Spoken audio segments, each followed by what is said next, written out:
Assalamualaikum. Hi everyone. Good evening. So, eto gagawa tayo ngayon ng crab cajun.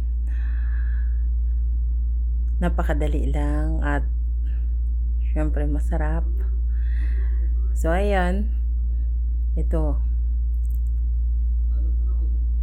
Nakita nyo yon. Pwede nyo to gawin guys sa shrimps at saka sa squid. Kahit ano sa seafoods. Yung tahong mas masarap din. So, simple lang pero masarap.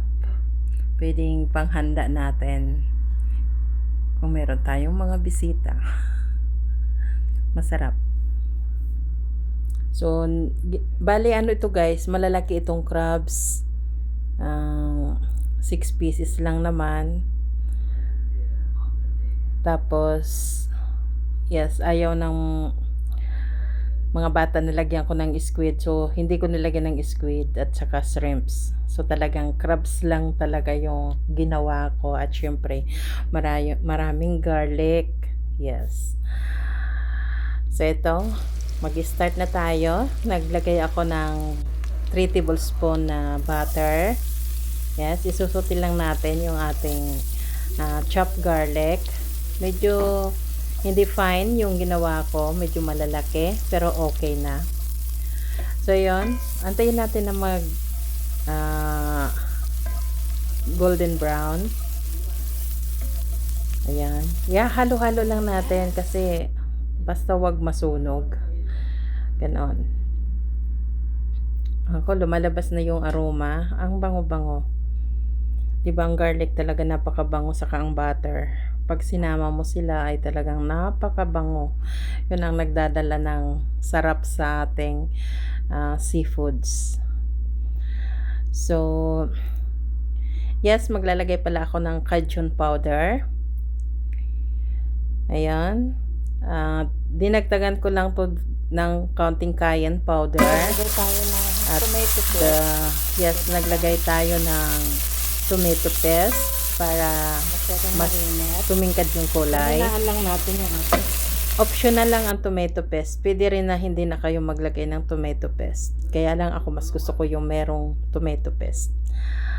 And then, syempre naglagay tayo ng tubig o kaya pwede din maglagay ng kahit anong broth. Pwede rin yung chicken or beef, basta.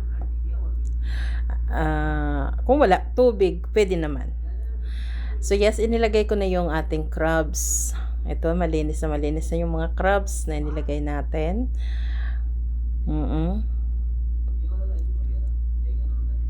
At hayaan natin siyang kumulo hanggang maluto yung ating crabs. Tatakpan lang natin siya at pakuluin lang natin hanggang sa maluto siya. Siguro mga about 20 minutes siguro. So magre-reduce na yon sabaw na ito at yung luto na yon. Ganun lang. Oh yes, ito na nga. At syempre yung natirang pinakasabaw niya tilalagay natin sa taas kasi mas masarap guys yung ano ba, yung parang may counting sabaw-sabaw yung ilalagay natin sa kanin, di ba? Ayun, napakadali lang, napakasimple at mura lang. Kayang-kaya ng bulsa. So, ayun, ang ganda. Pwedeng panghandaan. O, di ba? Sarap. Ayun. So, ito nga guys.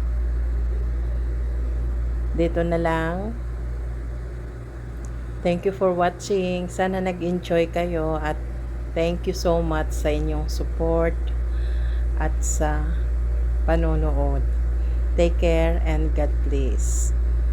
Bye-bye. Ingat po ang lahat.